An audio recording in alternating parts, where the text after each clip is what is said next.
Hey Ranger fans, we're here with men's basketball coach Shawn Dirden. Coach, new change of scenery here represents the second half of the Great American Conference schedule coming up. Busy stretch of basketball we just completed. Take some time and reflect on the first half of the season, some of the things you liked, some of the things you didn't like, and your thoughts, just a kind of a overall sense of how the first half of the schedule went. Fairly pleased with the first half of the season, both done and GAC competition, but here at the halfway point, sitting and tied for second, in reach of the top seeded SNU. I think I told the guys yesterday that we put ourselves in a pretty good position going into the second half of the season, but there's quite a bit of work still left to be done. Both still playing at home, but with more games on the road, and so you want to take a moment and acknowledge the position that you put yourself in. We've done some good things on the basketball court, especially compared to last year. We've gone from one of the lower tier three-point shooting teams to one of the top, 1 and 2 in the conference. Defensively, we've gone from the middle of the pack to the very top in conference. And I think with especially comparing last year to this point to this year. Really excited about how much the guys have bought in and the work that they put in, and that they've been able to see some of the benefits of that work. Good. You touched on it just a bit, but 11 games remaining on the schedule, just 4 at home, the rest of them on the road. It's just the way the schedule is set up this season. What are some of the lessons learned last year throughout the year that you feel like for these guys and this core group of seniors that have kind of led the way thus far this season that they learned last year that's going to help them on this tough remaining stretch of the schedule? Well, both their experience from last year. I mean, senior Brandon Green's the only one that's been here all 4 years. So he's seen the highs and lows, and I know he's excited about what we've been able to do as a team this year. But all of our transfers, they're going on the third and fourth time they would have seen the teams in conference, and we'll draw on that experience for sure.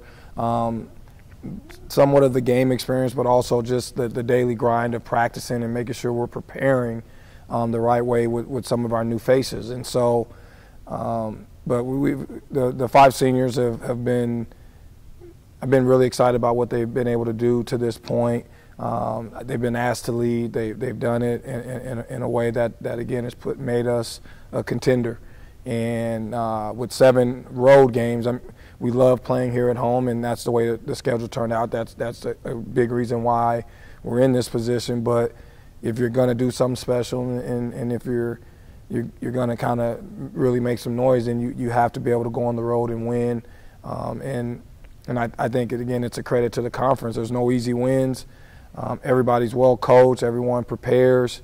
And then the last thing I told the guys is this second go-around is just a preview to the third go-around, if we make postseason. So it's not that you don't have to play SNU or Art-Tech or Harding these guys once.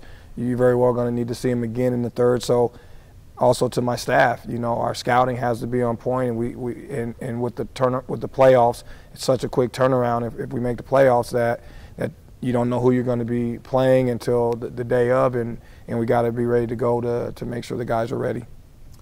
This stretch that we're talking about gets started pretty quickly here this weekend against Ouachita and Henderson State. What kind of opportunity do you see that as 2 teams that are near the bottom and struggled in the first half of the conference schedule, and how important are these 2 games to not only play well but get 2 big wins to get this second half jump started? Sticking with the 1-0, we want to be 1-0, home or away. Defense has been an emphasis of ours all year, and your defense is what goes away with you when you don't get to play at home, and we have to be able to do that on the road. We have to be able to shoot free throws, probably a little bit better than we even did this past weekend. When you go on the road and you're dealing with the elements, I know last year's go around being at Southern Arc and going to play at Monticello, they had great crowds. I think the role reversal a little bit this year with 4 of the top 4 teams and the GAC being from Oklahoma has again a little bit to do with the scheduling. But I think Oklahoma schools got a lot better, including us. But a little bit of an advantage goes to the Arkansas schools as they will play more games at home this second half of the season, and it's up to us, Northwestern individually, for us to go and continue to just play solid basketball, play at a high level, and give ourselves a chance to win away from Pierceville. Nice, Coach. Well, we're looking forward to it. It was a great first half. We anticipate it to be an even better second half. Get started this weekend. You can catch all the games on Thursday and Saturday night live on RideRangersRide.com. Coach, appreciate your time. Thank you.